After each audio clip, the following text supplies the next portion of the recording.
दोस्तों, आप सभी लोगों का बीके सुपर एकेडमी में स्वागत है। हम आप सभी लोगों को आज अंतर्राष्ट्रीय संगठन के बारे में कुछ बताएंगे। अंतर्राष्ट्रीय संगठन क्या होता है, ये क्यों इम्पॉर्टेंट है, हमारे एग्जाम में यहाँ से क्यों बार बार क्वेश्चन पूछे जाते हैं, इन सब के बारे में जानेंगे।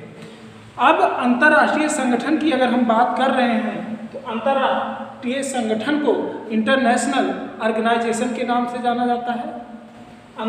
किस नाम से जाना जाता है? तो अंतर्राष्ट्रीय संगठन को इंटरनेशनल ऑर्गेनाइजेशन के नाम से जाना जाता है।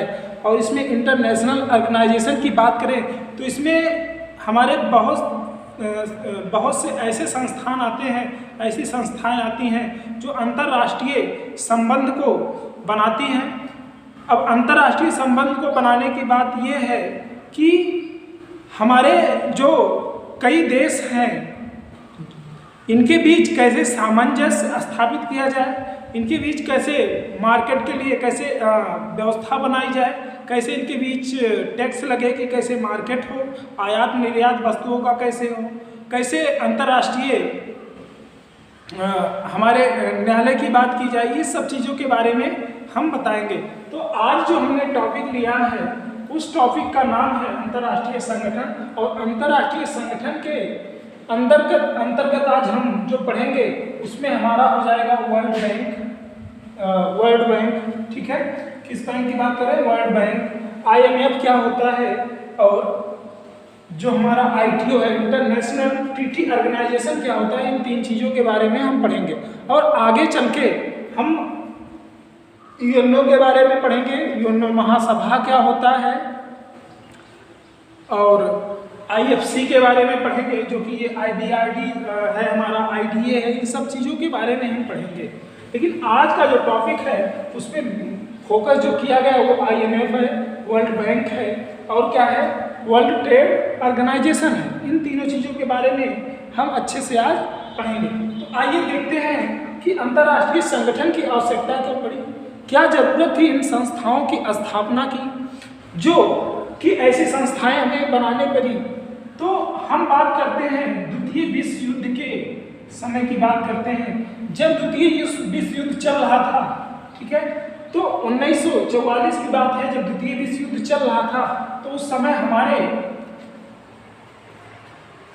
हमारे विश्व की अर्थव्यवस्था क्या की, चरमरा गई थी, अंतर्राष्ट्रीय अर्थव्यवस्था डगमगा गई थी। तो उसे सुधारने के लिए और कैसे सामंजस्य स्थापित किया जाए अन्य देशों के बीच, इन सबको सुधारने के लिए जिस व्यवस्था को किया गया उसे अंतर्राष्ट्रीय संगठन के नाम से जाना जाता है। अब देखिए, मैं बात कर रहा हूँ तो हमने एक टॉपिक लिया अंतर्राष्ट्रीय अर्थव्यवस्था, इंटरनेशनल इकोनॉमी की बात कर रहे हैं। और इंटरनेशनल इकोनॉमी की अगर हम बात कर रहे हैं तो जब द्वितीय विश्व युद्ध हो रहा था, सेकेंड वर्ल्ड वॉर चल रहा था, तो उस समय क्या हुआ, हमारे अंतर्राष्ट्रीय अर्थव्यवस्था का क्या हुआ, अर्थव्यवस्था डगमगा गई। और जब अर्थव्यवस्था डगमगा गई तो उसे सुधारने की जरूरत थी। जब द्वितीय विश्व युद्ध खत्म होने वाला था तो उसे सुधारने की जरूरत थी। तो उसके समाधान के लिए क्या व्यवस्था किया गया, अंतर्राष्ट्रीय अर्थव्यवस्था जो हमारी खराब हो चुकी थी, उसमें गिरावट आ चुकी थी, उसे सुधारने के लिए एक सम्मेलन हुआ। कहाँ पर हुआ? अमेरिका में हुआ। अमेरिका का एक शहर है न्यू हैम्पशायर शहर, क्या नाम है उसका? न्यू हैम्पशायर शहर। न्यू हैम्पशायर शहर में जो सम्मेलन हुआ उसे ब्रेटन वुड्स सम्मेलन के नाम से जाना जाता है, क्योंकि वो जो स्थान था वहाँ ब्रेटन वुड्स सम्मेलन के नाम से जाना गया। इसे बात करें तो हम आगे इसका नाम भी बताएंगे, और भी क्या कह सकते हैं। यहाँ पर 44 देशों में, विश्व के 44 देशों के प्रतिनिधि इकट्ठा हुए थे और उनके बीच जुलाई 1944 में ये बात हुई ब्रेटन वुड्स सम्मेलन में कि कुछ ऐसी संस्थाओं की स्थापना की जाए जो कि क्या करे, अन्य देशों के मध्य क्या करे, सामंजस्य स्थापित करे, मतलब इंटरनेशनल रिलेशन को बनाया जाए और वहाँ के व्यापार को कैसे सुधारा जाए, इंटरनेशनल व्यापार को कैसे सुधारा, इन सब चीज़ों के बारे में बात की गई। अब देखिए, जब ब्रेटन वुड्स सम्मेलन हुआ, ब्रेटन वुड्स सम्मेलन जब हुआ न्यू हैम्पशायर शहर में, तो वहाँ से 3 समस्याएं निकल के आए। अब वो 3 सी समस्याएं कौन थी? 3 समस्याएं निकल के आए। तो 3 समस्याएं कौन थी? तो भैया वो समस्याएं इस प्रकार थी।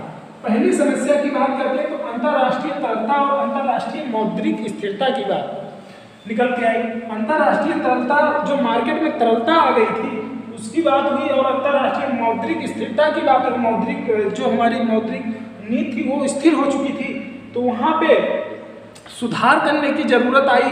तो इसे एक ऐसी संस्था की जरूरत थी जो कि अंतर्राष्ट्रीय तरलता और अंतर्राष्ट्रीय मौद्रिक नीति में सुधार करे। तो उसके लिए जिस संस्था की स्थापना की गई, जिस संस्था की स्थापना की बात की गई, उसे IMF के नाम से जाना जाता है। उस IMF का पूरा नाम जो है वो इंटरनेशनल मॉनेटरी पॉलिसी के नाम से जाना जाता है। इंटरनेशनल मॉनेटरी पॉलिसी के नाम से जाना जाता है, ठीक है। और द्वितीय की बात करते हैं तो द्वितीय विश्व युद्ध के बाद जो ध्वस्त राष्ट्रों के पुनर्संगठन के और विकास की बात हुई वो क्या थी, तो पुनर्संगठन और विकास के बाद की बात करते हैं तो इसके लिए IBRD की स्थापना की बात की गई, जिसे वर्ल्ड बैंक के समूह का एक भाग है, जो वर्ल्ड बैंक समूह का एक भाग है। और ये कब हुआ, तो द्वितीय विश्व युद्ध से ध्वस्त हुए राष्ट्रों के पुनर्संगठन और फिर से विकास के लिए जो व्यवस्था बनाई गई उसे IBRD और वर्ल्ड बैंक के नाम से जाना जाता है, ठीक है। अंतर्राष्ट्रीय मौद्रिक स्थिरता के लिए IMF की स्थापना हुई। अंतर्राष्ट्रीय व्यापार के उदारीकरण की समस्या में सुधार करने के लिए किसकी स्थापना हुई, तो ITO की स्थापना हुई। और इस ITO का जो पूरा नाम है उसे क्या नाम से जाना जाता है, तो उसे जो है इंटरनेशनल ट्रीटी ऑर्गेनाइजेशन के नाम से जाना जाता है। इंटरनेशनल ट्रीटी ऑर्गेनाइजेशन के नाम से जाना जाता है। और IMF और IBRD की स्थापना की बात करते हैं तो IMF और IBRD की स्थापना 27 दिसंबर 1945 को कहाँ पर हो गया था, तो जब हम ब्रेटन वुड्स या ब्रेटन जुड़वा के सम्मेलन की बात करते हैं, इसे ब्रेटन वुड्स या ब्रेटन वुड्स जुड़वा के नाम से भी जाना जाता है। ब्रेटन वुड्स ट्विन के नाम से भी जाना जाता है। ब्रेटन वुड्स सम्मेलन को ब्रेटन वुड्स सम्मेलन या ब्रेटन वुड्स जुड़वा के भी नाम से जाना जाता है। और चूंकि ये वाशिंगटन DC में हुआ था, इसलिए वाशिंगटन वुड्स भी से कहते हैं। कौन सा, वाशिंगटन वुड्स के भी नाम से इसे जानते हैं। और IMF और IBRD की स्थापना 27 दिसंबर 1945 को हुई। ये जो IBRD है ये वर्ल्ड बैंक का एक समूह है। अभी आगे हम चल के बताएंगे क्या होता है। और मुख्यालय की बात करते हैं तो इसका मुख्यालय Washington DC USA Washington DC America में है, ठीक है। और ITO की बात करते हैं तो ITO क्या है भैया, तो ITO की बात करते हैं तो ये तटकर या प्रशुल्क व्यापार पर सामान्य समझौता गेट। अब ये देखो, इंटरनेशनल ट्रीटी ऑर्गेनाइजेशन मतलब अंतर्राष्ट्रीय व्यापार को सुधारने के लिए जिस संस्था की स्थापना की उस संस्था को किस नाम से जाना जाता है, तो उसे ITO के नाम से जाना जाता है। और सर्वप्रथम ब्रेटन वुड्स जुड़वा के हिसाब से जो पहले संस्थान का स्थापना हुआ उस संस्थान का नाम था गेट्स। क्या नाम था, गेट। ये गेट क्या था, तो ये तटकर एवं व्यापार पर सामान्य समझौता के लिए बनाया गया था, ठीक है। और इसकी बात करें तो ये जो है गेट्स जब बना तो गेट्स ये धनी लोगों का क्लब के नाम से जाना गया, क्योंकि इसमें सिर्फ जो अमीर लोग थे उन्हीं का लाभ हो रहा था, बाकी अन्य लोगों का लाभ नहीं हो रहा था। तो अन्य लोगों ने इसका विरोध किया और ये 23 देशों द्वारा सीमा शुल्क के लिए बनाया गया था। 30 अक्टूबर 1947 में बनाया गया था, लेकिन इसे धनी लोगों को क्लब कहा जाने लगा, क्योंकि ये धनी लोगों का ही सिर्फ इससे उद्धार होता था। तो इसलिए इसके अदर लोगों ने इसका क्या किया, विरोध किया। तो जब विरोध हुआ तो इस संस्थान के स्थान पे बात करें तो 1946 में पहले अंकटाड की स्थापना हुई और ये विकासशील देशों द्वारा विरोध करने के कारण हुआ, क्योंकि इसमें जो थे वो विकसित देश ही इसका लाभ, गेट्स का लाभ उठा पा रहे थे। गेट का लाभ विकसित देश ही उठा पा रहे थे, इसलिए 1946 में अंकटाड की स्थापना हुई। और आगे चल के अंकटाड के बाद इस गेट्स को किस रूप में परिवर्तित कर दिया गया, तो ये जो गेट्स के सदस्य थे इन्हीं के हस्ताक्षर द्वारा, एक जो गेट्स के सदस्य थे इन्हीं के हस्ताक्षर द्वारा जो है वर्ल्ड ट्रेड ऑर्गेनाइजेशन की स्थापना किया गया। ये कब किया गया? तो 1 जनवरी 1995 को किया गया। कब किया गया? तो 1 जनवरी 1995 को किसकी स्थापना की गई? तो वर्ल्ड ट्रेड ऑर्गेनाइजेशन की स्थापना की गई और ये कब किया गया? तो 1 जनवरी 1995। ये विश्व व्यापार संगठन के नाम से जाना जाता है और इसका जो मुख्यालय है जिनेवा स्विट्जरलैंड में है। और हम देख रहे हैं कि जो हमारा गेट था इसका भी मुख्यालय जिनेवा स्विट्जरलैंड में था। इसकी स्थापना की बात करें तो ये कहाँ पर हुई? तो ये 1994 में मराकश घोषणा के द्वारा इसकी स्थापना की गई। वर्ल्ड ट्रेड ऑर्गेनाइजेशन की स्थापना मराकश घोषणा के द्वारा की गई। और ये गेट के उरुग्वे में एक स्थान पड़ता है जिसका नाम मराकश है और वहाँ मराकश घोषणा के द्वारा क्या हुआ? वर्ल्ड ट्रेड ऑर्गेनाइजेशन की स्थापना की गई। गेट के उरुग्वे दौर के द्वारा गेट के सदस्यों के सिग्नेचर के द्वारा इसकी स्थापना की गई थी। इसके अध्यक्ष की बात करें तो इसके जो वर्तमान अध्यक्ष है वो कौन है? Ngozi Okonjo-Iweala. ये इसके वर्तमान अध्यक्ष हैं, जिसे महासचिव भी कह सकते हैं। तो नागोजी ओकोंजो-इवेला के नाम से जाना जाता है। और इसमें प्रेजेंट में सदस्य देश कितने हैं? तो इसमें प्रेजेंट में सदस्य देश की बात करें तो 164 सदस्य देश हैं। इसमें कितने?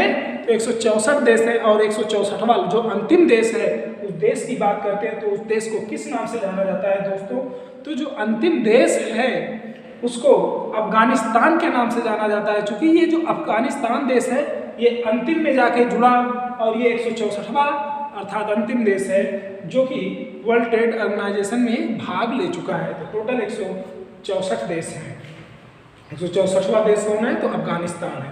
अब मैं बात करता हूँ कि हमने अभी तो ITO international trade international TT organisation के बारे में पढ़ लिया। अब ये तटकर एवं व्यापार पर सामान्य समझौता गेट्स के नाम से जाना गया। गेट्स को वर्ल्ड ट्रेड ऑर्गेनाइजेशन के बारे में ऑर्गेनाइजेशन में बदल दिया गया। ये विकासशील देशों द्वारा विरोध करने के कारण ये धीरे धीरे ये चीज़ें बदल के वर्ल्ड ट्रेड ऑर्गेनाइजेशन के नाम से जानी गई। अब मैं बात करता हूँ ये जो फर्स्ट समस्या थी इसके लिए राष्ट्रीय तरलता और अंतर्राष्ट्रीय मौद्रिक नीति को जारी करने का काम करता है वो IMF काम करता है। कौन करता है? IMF करता है। इंटरनेशनल मॉनेटरी पॉलिसी के नाम से जाना जाता है। ठीक है। अब इंटरनेशनल मॉनेटरी पॉलिसी की बात करें तो इसके जो वर्तमान में अध्यक्ष हैं, इसके अध्यक्ष की बात तो क्रिस्टलिना जॉर्जिवा, एक मिनट दोस्तों, क्रिस्टलिना जॉर्जिवा इसके अध्यक्ष थी।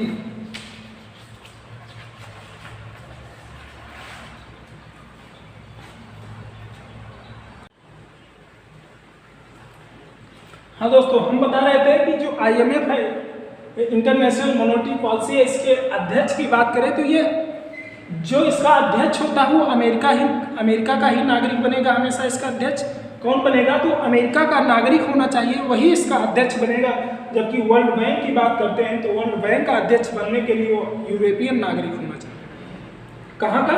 यूरोपियन नागरिक रहेगा तो वही वर्ल्ड बैंक का अध्यक्ष बन सकता है। और अमेरिका का नागरिक रहेगा तो वो IMF इंटरनेशनल मॉनेटरी पॉलिसी का अध्यक्ष बन सकता है। वर्तमान में अगर हम बात करें तो इसका अध्यक्ष जो है उसे क्रिस्टलिना जॉर्जिवा के नाम से जाना जाता है। कौन है? क्रिस्टलिना जॉर्जिवा के नाम से जाना जाता है। इसके अध्यक्ष जो हैं क्रिस्टलिना जॉर्जिवा हैं। और सदस्य की बात करें तो 190 सदस्य हैं। अंतिम सदस्य देश 2022 में जो जुड़ा उसका नाम क्या है? तो उसका नाम है अंडोरा। अंडोरा जो है ये 2020 में जुड़ा, 2022 में नहीं, ये 2020 में जुड़ा है। ये अंतिम सदस्य देश है IMF में। इसके पहले 189 थे, अब 190 हो गए हैं। तो अंतिम देश जो जुड़ा है IMF में वो कौन सा है? तो अंडोरा है। और हम बात कर रहे हैं तो IMF जो है, IMF की मुद्रा की बात करें तो इसका मुद्रा क्या है? तो ये स्पेशल ड्रूइंग राइट के नाम से जाना जाता है। ये अंतर्राष्ट्रीय मुद्रा है जो IMF में चलन में है और ये लेन देन में इसका प्रयोग किया जाता है। मैं बात कर रहा हूँ वर्ल्ड बैंक की। तो वर्ल्ड बैंक जो है दोस्तों, वर्ल्ड बैंक के अध्यक्ष कौन होना चाहिए? तो यूरोपीय नागरिक होना चाहिए। वर्ल्ड बैंक के अध्यक्ष की बात करें तो वह यूरोपीय नागरिक होना चाहिए, वह यूरोप का व्यक्ति होना चाहिए। और वर्तमान में अध्यक्ष की अगर हम बात करें तो वो कौन है? डेविड मलपास है। कौन है? डेविड मलपास है, ये यूरोपीय है। और सदस्य देश की बात करें तो सदस्य देश कितने हैं? तो 189 सदस्य हैं। और अंतिम सदस्य देश 2016 में जुड़ा, उसे नोरू के नाम से जाना जाता है। 2016 में नोरू जो है ये वर्ल्ड बैंक का सदस्य बना। अब बात कर रहे हैं तो जो ये वर्ल्ड बैंक है इसके विश्व बैंक समूह के नाम से भी जाना जाता है। वर्ल्ड बैंक की बात करें तो इसे विश्व बैंक समूह के नाम से जाना जाता है। और इसमें 5 एजेंसियां जुड़ी हुई हैं।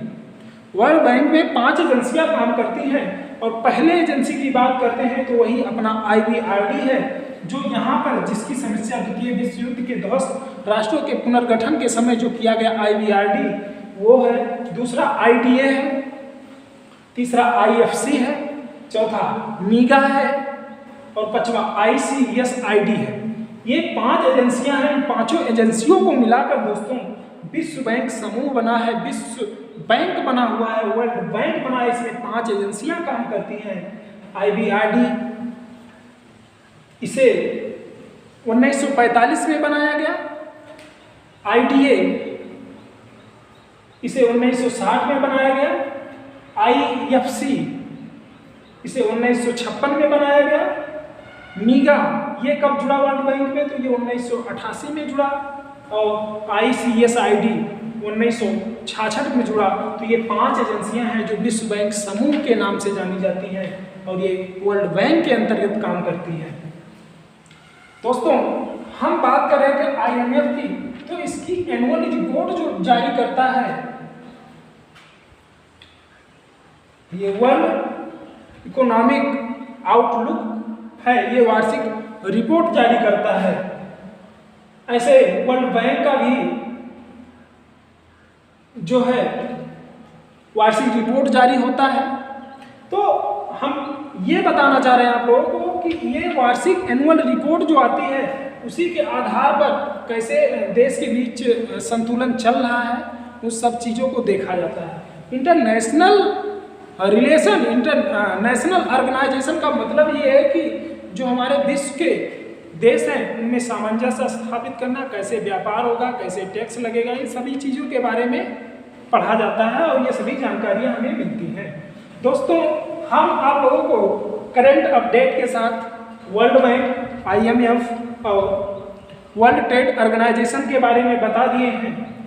हम बात कर रहे हैं तो ये जो IMF है और वर्ल्ड बैंक है इसका जो मुख्यालय है ये वाशिंगटन DC अमेरिका में है, क्योंकि ये जो है ब्रेटन वुड्स जुड़वा है। ब्रेटन वुड्स सम्मेलन के कारण 27 दिसंबर 1945 में स्थापना वर्ल्ड बैंक और IBRD की हो गई थी। वर्ल्ड बैंक, IBRD और IMF की हो गई थी। IMF की हमने बात की तो IMF का अध्यक्ष हमेशा अमेरिका का नागरिक होता है। वर्तमान अध्यक्ष क्रिस्टलिना जॉर्जीवा है। सदस्य 190 है। अंतिम देश अंडोरा है। इसका जो मुद्रा है वो SDR है। वर्ल्ड बैंक की बात करें तो यूरोपियन व्यक्ति इसका नागरिक होना चाहिए। यूरोपियन नागरिक इसका अध्यक्ष होता है। और वर्तमान अध्यक्ष डेविड मलपास है। सदस्य 189 है। अंतिम देश नोरू है। 2016 में जुड़ा है। 5 एजेंसियां इसके अंतर्गत काम करती हैं, IBRD, IDA, IFC, मीगा और ICSID। इसके बाद हमने आपको बताया 1 जनवरी 1995 में एक संस्था की स्थापना हुई जिसे वर्ल्ड ट्रेड ऑर्गेनाइजेशन के नाम से जाना जाता है। इसके अध्यक्ष नगोजी ओकोंजो इबेला है। इसका मुख्यालय जेनेवा स्विट्जरलैंड में है। सदस्य 164 है। अंतिम सदस्य देश अफगानिस्तान है। और ये इसका जो निर्माण हुआ ये मराकश घोषणा के बाद हुआ। मराकश में सम्मेलन चल रहा था गेट्स का, और उसी गेट्स के लोगों ने कहा कि नहीं, अब कोई दूसरी संस्था की स्थापना होना चाहिए और उस संस्था को नाम दिया वर्ल्ड ट्रेड ऑर्गेनाइजेशन। और इसकी स्थापना कब हुई दोस्तों? इसकी स्थापना 1 जनवरी 1995 में हुई। ठीक है, 1994 में मराकश घोषणा हुआ था और उरुग्वे दौर चल रहा था। उरुग्वे में ये सम्मेलन चल रहा था और वहीं पर इसकी स्थापना की बात की गई। इसके पहले वर्ल्ड ट्रेड ऑर्गेनाइजेशन के पहले गेट्स कार्य करता था, लेकिन गेट्स को हम धनी लोगों का क्लब के नाम से जानते हैं। और जब धनी लोगों के क्लब के नाम से जानते हैं तो सिर्फ ये रिच लोगों के ही लिए काम कर रहा होगा, अर्थात विकसित देशों के लिए ही काम कर रहा होगा। और जब कोई चीज़ विकसित देशों के लिए सिर्फ काम करेगी तो विकासशील देश इसका विरोध करेंगे। तो विकासशील देशों ने इसका विरोध किया और विरोध करने के कारण टाट की स्थापना हुई और आगे चल के वर्ल्ड ट्रेड ऑर्गेनाइजेशन की स्थापना हुई। तो दोस्तों ये चीज़ें हमको लगता है कि आपको बहुत अच्छे से समझ में आ गई होगी। अंतर्राष्ट्रीय संगठन क्या होता है। अभी अंतर्राष्ट्रीय संगठन की बात करें तो इसमें बहुत सारी संस्थाएं आती हैं, बहुत सारे ऑर्गेनाइजेशन आएंगे, तो उन सब के बारे में धीरे धीरे पढ़ा जाएगा। लेकिन अभी ये 3 इंपॉर्टेंट चीज़ें थी, वर्ल्ड बैंक, IMF और WTO, तो इन सब के बारे में हमने पढ़ लिया। अगले क्लास में हम UNO वगैरह के बारे में पढ़ने का प्रयास करेंगे दोस्तों। थैंक यू, धन्यवाद। हाँ दोस्तों, और जाते जाते ये भी कहते जाते हैं कि हमारे चैनल को सब्सक्राइब करिए, लाइक करिए और शेयर भी करिए। Thank you.